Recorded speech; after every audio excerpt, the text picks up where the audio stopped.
Nous vous rappelons que nous avons connu des cas techniques la fois passée, parce que nous filmons avec notre portable.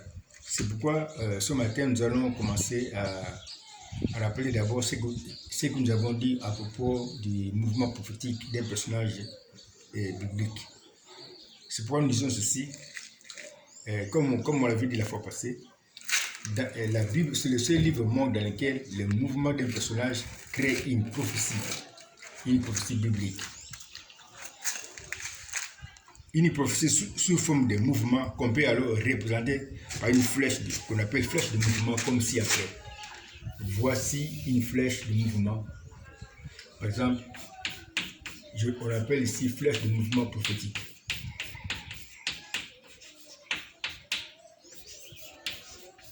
Flèche de mouvement prophétique.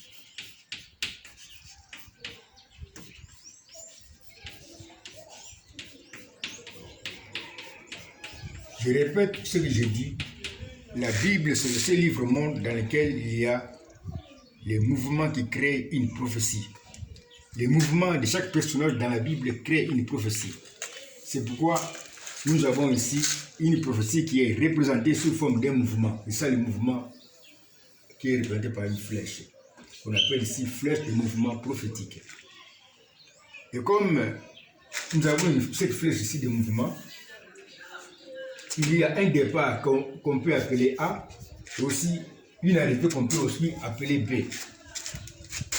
Maintenant, regardez maintenant ces beaux dessins. Ces dessins nous montrent clairement que A et B sont liés par la même flèche de mouvement. La même flèche de mouvement est devenue un signe qui unit A et B. Le pasteur signe de l'unité qui unit A et B, que nous pouvons alors représenter par le schéma suivant. A. Parce que nous avons dit que chaque fois qu'il y a l'unité, dans le schéma de l'unité, chaque marié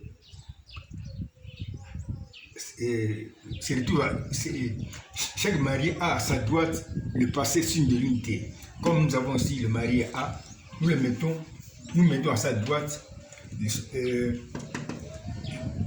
le passé signe de l'unité qui est ici la flèche qui unit A et B. Même flèche de mouvement. Même flèche de mouvement.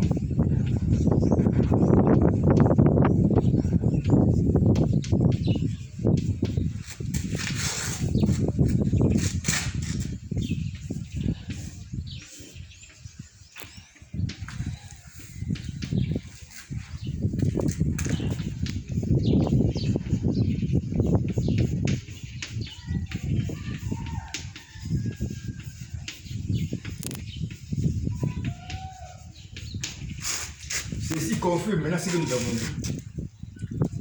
Dans le récit biblique, dans la Bible, chaque mouvement d'un personnage biblique crée une prophétie. Ici, nous avons trouvé maintenant la prophétie qui était cachée dans le mouvement ici, qui était représenté par une flèche. La flèche ici représente le mouvement d'un personnage biblique, mais dans lequel on avait caché un schéma de prophétie. Maintenant, allons voir ceci dans le cas de Moïse, qui a jeté son bâton. On reprend ceci à zéro parce que la fois passée, on avait connu des cas précision de l'appareil.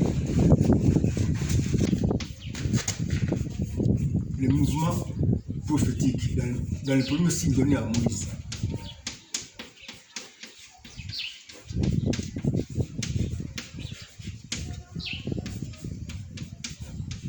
Le premier signe donné à Moïse.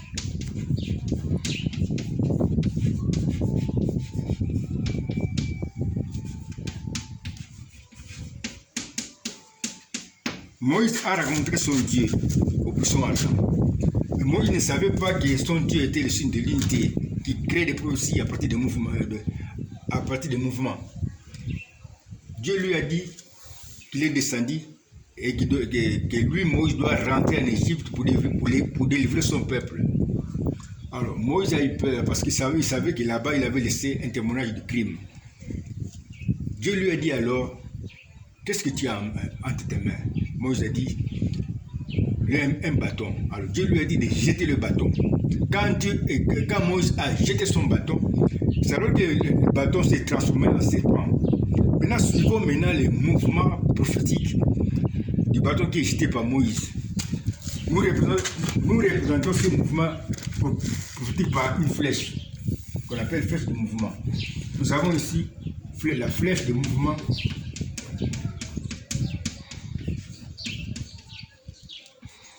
du bâton jeté par Moïse.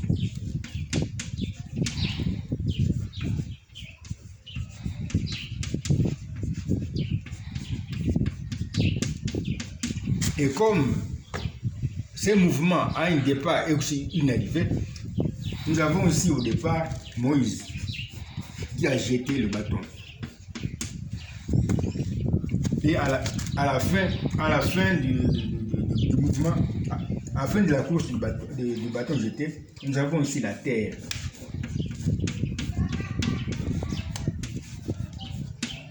La fois passée, j'ai donné l'exemple de ma casquette que j'ai laissée, que j'ai jetée. Voici une casquette.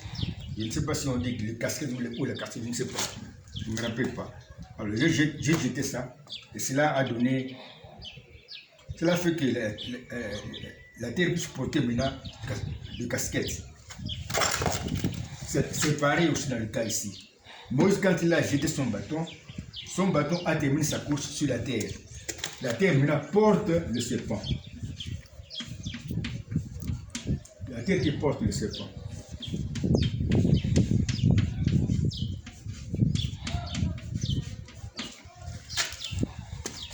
Nous avons ici, dans ce chemin, comme passer signe de l'unité qui unit Moïse à la terre, la flèche ici, le mouvement.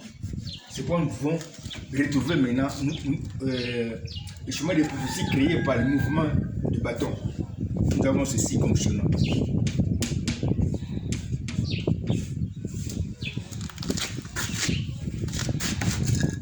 La terre,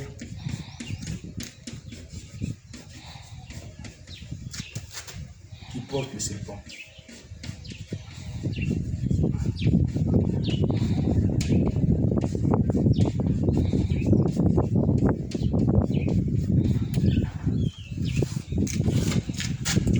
Ici nous avons même flèche.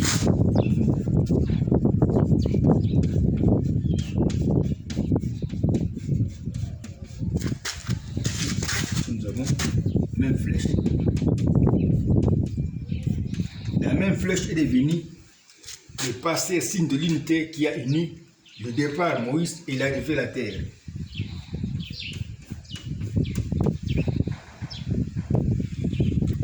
Maintenant, nous voulons savoir quelle est la prophétie qui a été cachée dans le schéma ici. Parce que nous avons trouvé un schéma de prophétie qui est ici écrit dans une langue là qui est inconnue aux anges, que Dieu avait écrit dans sa propre pensée avant de créer ce monde. C'est pourquoi nous allons, pour lire cette prophétie ici, nous devons d'abord connaître ce qui représente Moïse et ce qui représente la terre et aussi le serpent. Nous avons ceci. Nous les prenons. Nous reprenons le chemin ici plus haut pour mieux expliquer la chose.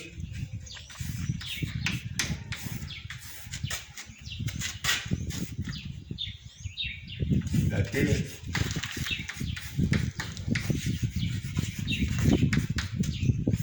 Qui porte le serpent.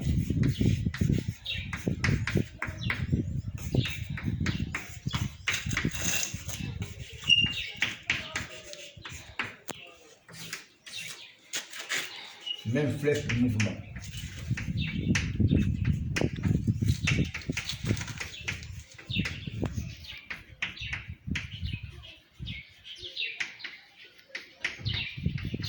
Même flèche de mouvement.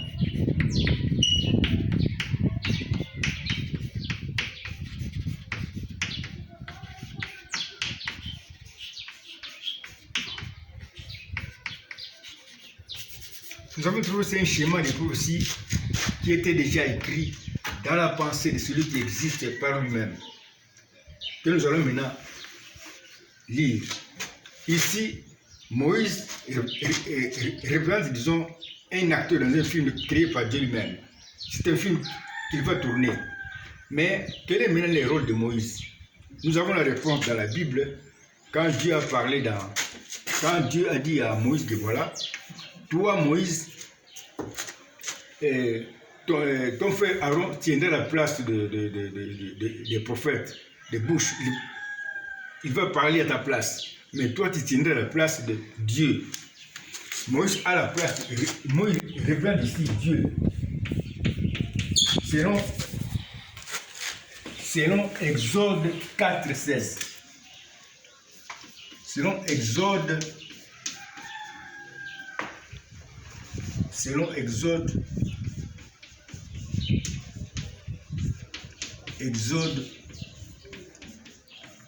4,16, où Dieu dit à Moïse que tu tiendrais la place de Dieu. Dans ce film que Moïse est en train de tourner, il joue le rôle de Dieu, qui est Christ en réalité. Alors, ici maintenant la terre représente un homme.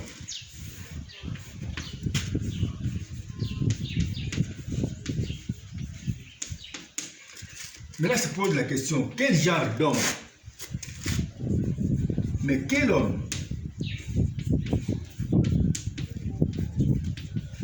C'est une question qui est posée dans le schéma. La terre représente un homme. Mais quel homme? On nous donne maintenant l'explication. Un homme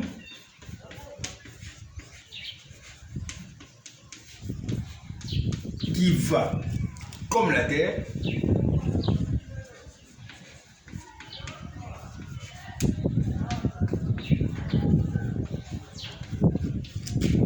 porter le serpent.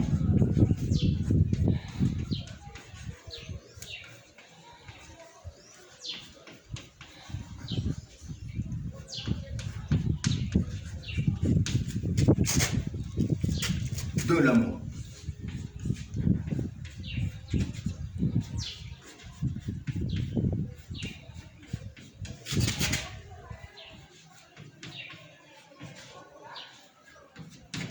C'est-à-dire, je continue ici,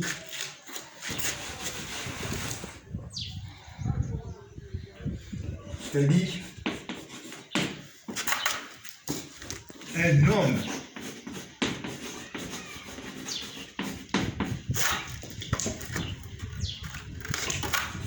qui va porter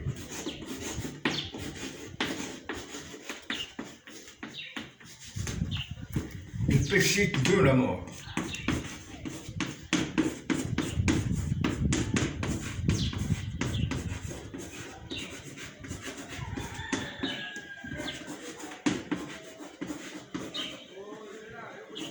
Au peuple de Dieu.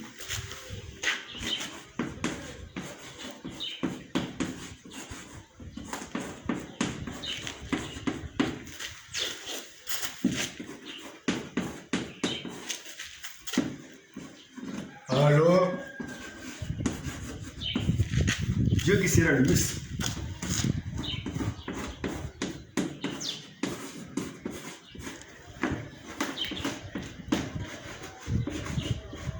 Dieu qui sera le Messie.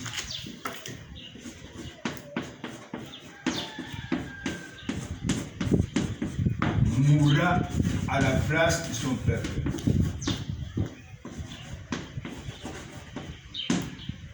À la place de son peuple pour le sauver. Comme un sacrifice.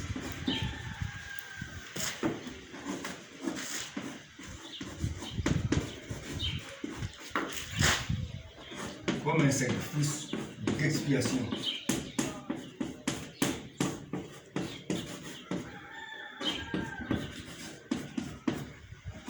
Pour les sauver.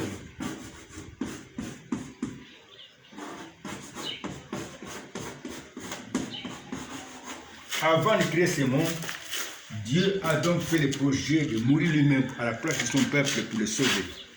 Il savait que le péché donne la mort, comme le serpent qui donne la mort. C'est pourquoi Dieu a préféré maintenant faire le projet de mourir lui-même à la place de son peuple. Nous revenons maintenant à notre chemin ici pour compléter. Nous avons vu ici que Moïse représente Dieu selon Exode 4:7 dans lequel Dieu dit à Moïse que voilà, tu tiendras la place de Dieu. Moïse représente Dieu dans ce film. La terre représente un homme. Mais quel homme? Un homme qui va comme la terre, qui porte le serpent, porter le serpent. C'est-à-dire le péché qui donne l'amour à son peuple. Ici, maintenant, comme Moïse et la terre sont liés, ici aussi nous lions leur représentant. Maintenant, voici la prophétie. Dieu sera, suivez la prophétie, maintenant le chemin est au complet. Dieu qui est représenté par Moïse, je peux aussi dire ça autrement, Dieu sera un prophète comme Moïse, qui sera un homme. Mais quel homme? Mais je peux aussi simplifier pour dire ceci. Dieu sera un homme qui est représenté par la terre. Mais quel homme? Un homme qui va comme la terre porter le serpent, qui donne la mort. C'est-à-dire, on vient ici, on continue. C'est-à-dire un homme qui va porter le péché qui donne la mort au peuple de Dieu. Point pour point. Alors Dieu qui sera le Messie mourra à la place de son peuple comme un sacrifice d'expiation pour les sauver. C'est ce que nous avons trouvé à l'intérieur de la pensée de celui qui existe par lui-même. Et comme chaque prophétie qui est écrite dans sa pensée se retrouve aussi dans son livre, cette prophétie qui est écrite ici sous forme de schéma est aussi écrite dans la Bible, dans Ésaïe 35. Ésaïe 35, 4. Il dit ceci. Ésaïe 35 va confirmer maintenant la pensée que nous avons trouvée là-bas. Voici ce qu'il dit Ésaïe 35, 4. Je vais lire ça.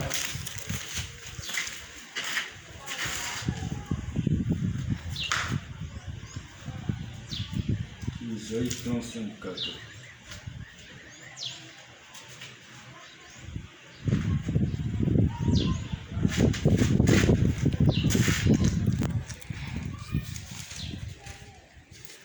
Voici ce qui est dit dans Ésaïe 35, 4, qui confirme maintenant ce que nous avons trouvé. Oh là là.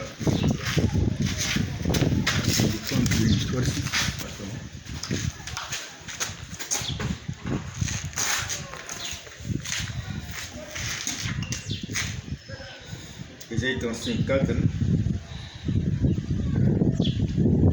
Un peu clair ici.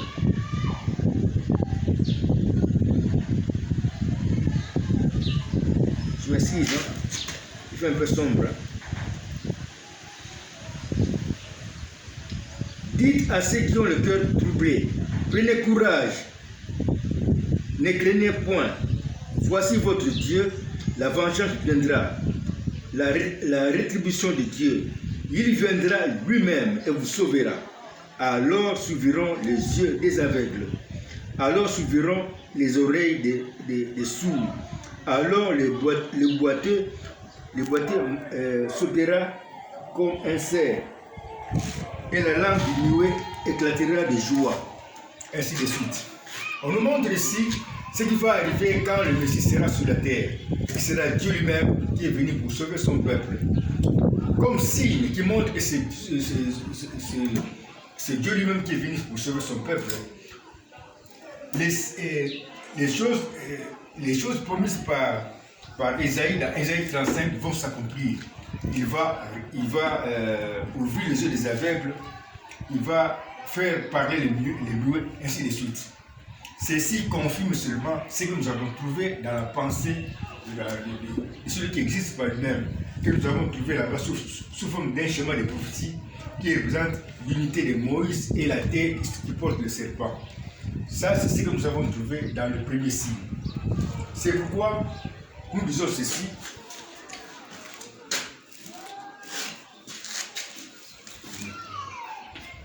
Nous disons ceci, que Dieu dans sa pensée avait déjà le projet de mourir à la place de son peuple.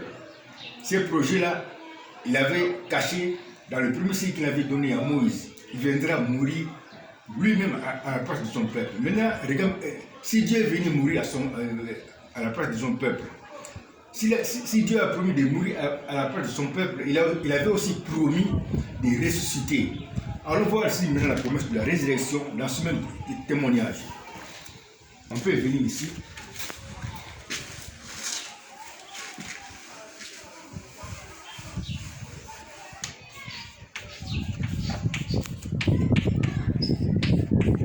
La promesse de la résurrection du Messie.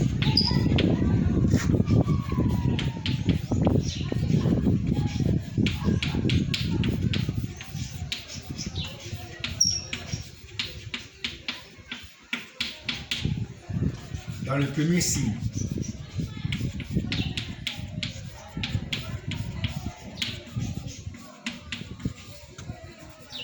Donné à Moïse.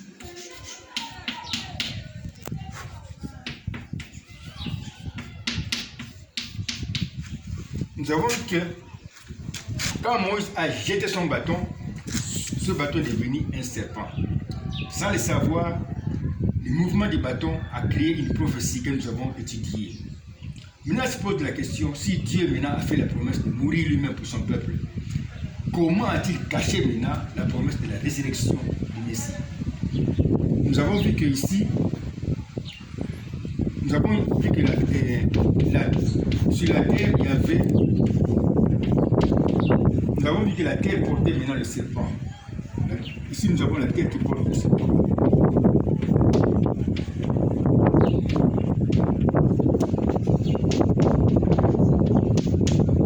À côté de la terre qui porte le serpent, nous avons Moïse qui est vivant.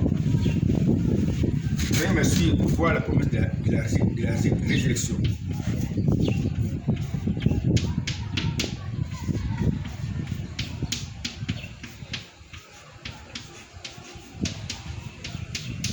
Selon notre façon de voir les choses, la terre qui porte le serpent et Moïse qui est vivant sont des choses différentes. Mais pour l'auteur de la Bible qui regarde les mêmes choses qui appartiennent aux choses qui sont différentes, la terre qui porte le serpent et Moïse qui est vivant sont au même endroit. Le même endroit devient le passé, signe de l'unité qui unit la terre et Moïse. C'est pourquoi on fait ceci. Nous avons le chemin suivant. La terre qui porte le serpent et Moïse, ils se trouvent au même endroit.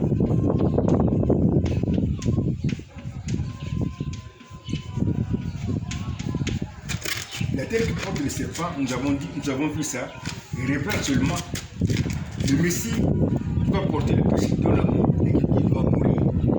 La terre qui porte le serpent est donc ici dans la pensée de l'auteur de la Bible compté comme le Messie déjà mort.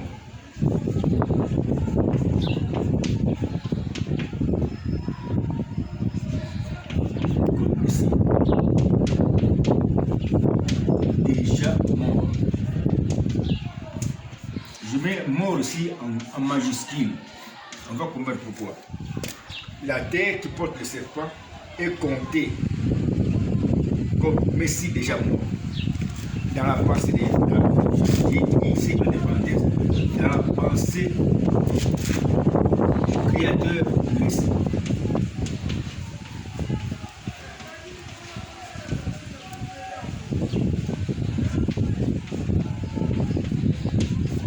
Nous avons déjà vu que la tête qui porte le serpent est représentée d'abord dans la première partie un homme. C'est le Messie, Dieu qui sera un homme qui va porter le péché qui donne la mort, il va mourir. La tête qui porte le serpent reprend donc dans la pensée de Dieu le Messie qui est compté comme déjà mort. Ici nous avons Moïse. Nous avons aussi maintenant un personnage de l'unité, un personnage qui montre ici un mariage à la fois de la terre et de Moïse. Dans ce mariage, nous voyons le marié, la terre, et le marié Moïse. L'un est mort, l'autre est vivant. Or, un personnage comme ça n'existe pas. Un personnage qui est à la fois mort et vivant n'existe pas. C'est une prophétie qui annonce ici un personnage qui sera mort et qui sera vivant. voici comment lire cette prophétie dans laquelle nous avons deux parties. Une partie qui parle de la mort, une partie qui parle du vivant. Même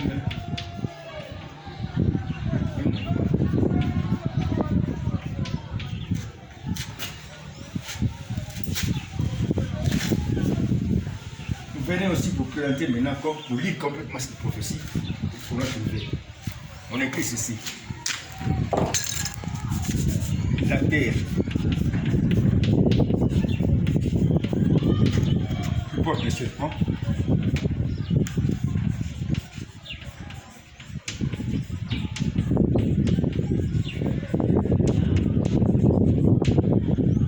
et qui est compté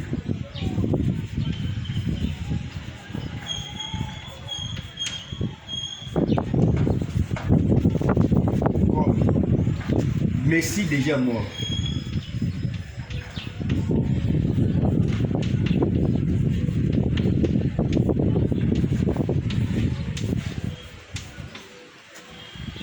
Ici nous avons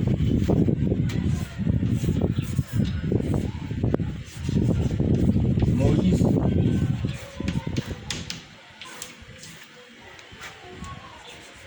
toujours au même endroit.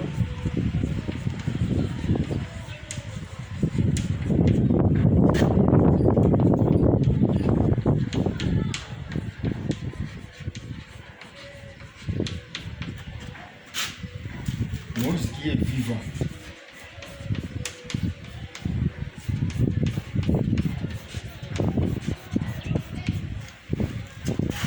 Maintenant, on peut lire notre prophétie comme ceci.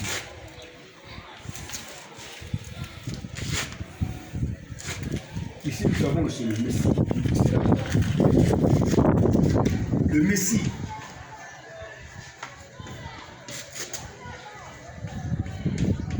Le Messie qui sera un homme.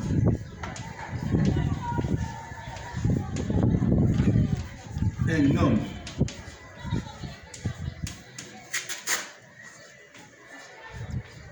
Qui va porter le péché.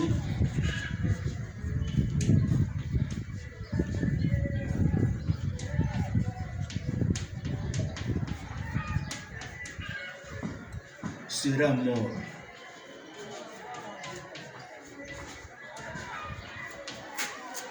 Le Messie qui sera un homme qui va porter le péché sera mort.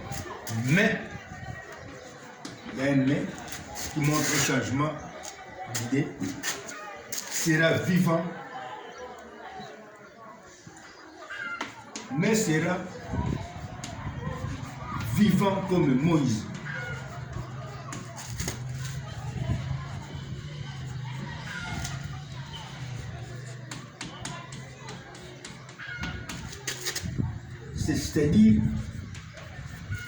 C'est-à-dire qu'il va résister. Je continue ici. C'est-à-dire qu'il va ressusciter.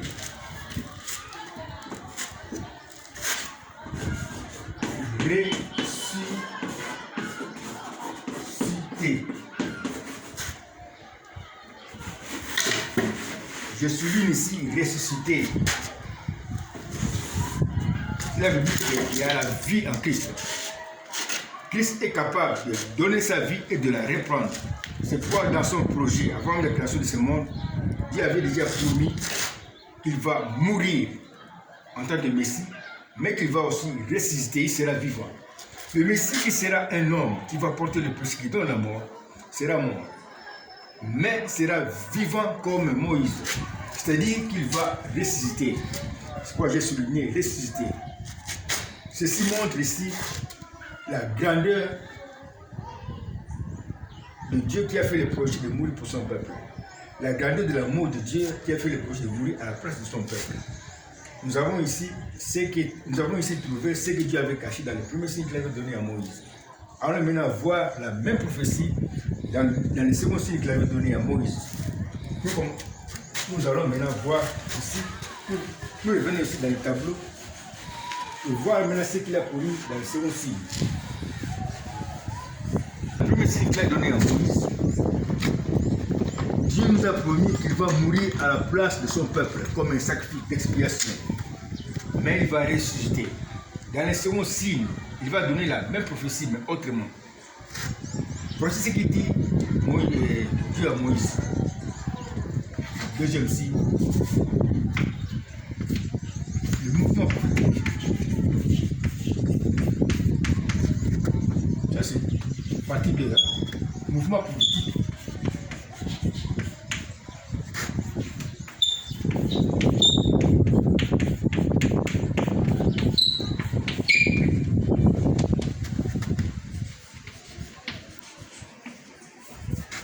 Dans le deuxième signe,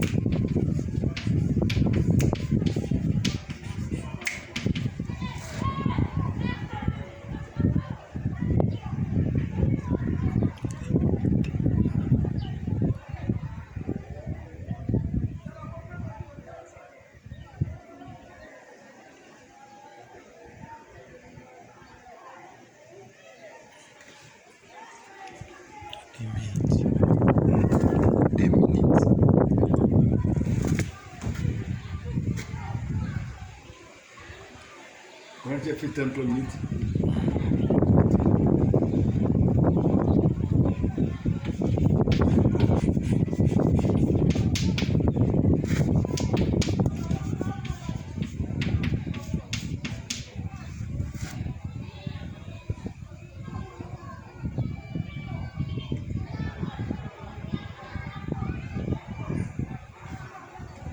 on peut continuer.